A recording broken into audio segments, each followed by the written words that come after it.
Hello, and thank you for watching this important video on the lived experience of racism in our college. Whilst we are all aware of overt racism that can happen in challenging situations that may require interventions, racism can also manifest itself in small, everyday interactions. These moments, though sometimes subtle, can have a lasting impact on individuals and communities. To explore this reality, we'll hear from two of our colleagues, Lee Gibbons and Sharon Philpin, who have shared their personal experiences of racism within the college environment. First, let's meet them. Hi there, my name's Lee Gibbons. I've just been the newly appointed Interim CAN for Sport, Public Services and Business. This is a discussion about my lived experience in terms of anti-racism. Hi, my name is Sharon Philpin and I'm a lecturer here in Pembrokeshire College in the hairdressing department. Racism, whether direct or indirect, affects not only those who experience it, but also the wider culture of the college.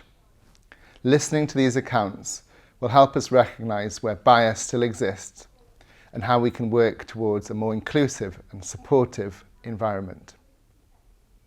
With that in mind, let's hear from Lee. I've been teaching for 18 to 19 years and my first teaching job was up the line. I won't go into specifics about colleges and where I was. However, during that time, obviously because of my ethnicity, I get commonly asked, even now to this date, of where are you from? So considered to be a microaggression. Part of my other role in this college is an Aspire coach, so I deal with this day to day, trying to inform staff and have constant conversations with staff, which is good. But obviously in this sense, as a lecturer, I was receiving a microaggression, where are you from? And I stated Pembrokeshire. At the time I was up the line towards Cardiff, Newport area, but the question back to me was, no, where are you really from? However, I responded to say, do you mean my ethnic origin? The way it's said makes me feel as if very upset, if I want to call it that way, just because I don't think throughout my whole career I've always felt that, felt different. I felt I've had to work a bit harder. It's a personal view. What Lee describes is a common experience. Being repeatedly asked, where are you really from, might seem like an innocent question, but when it's directed at someone purely on their ethnicity, it reinforces the negative view that they don't fully belong.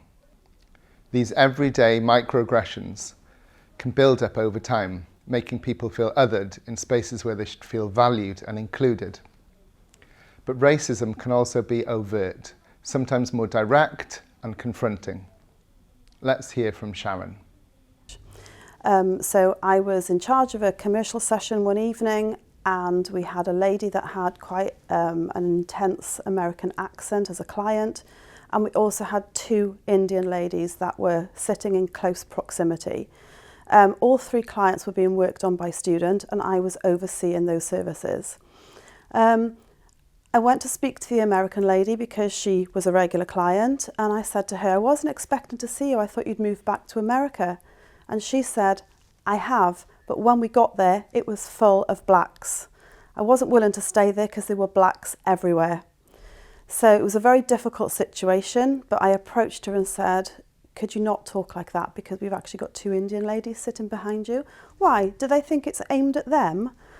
I said, no, but it's racist. It's seen as a racist comment. So she was quiet. The Indian ladies thanked me for my intervention and they were happy with the way that it was handled. But this lady then challenged me later on, asking me why I felt I had the need to speak to her about being racist. I explained that it was a training establishment and I needed to show how learners needed to approach that situation if they were ever in it again, and then explained to the student how that needed to be handled. Hearing these accounts reminds us of why anti-racist work is so essential.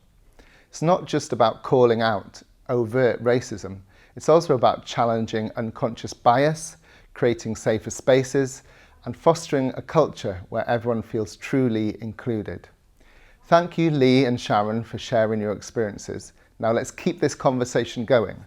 What can we all do to be better allies and create meaningful change?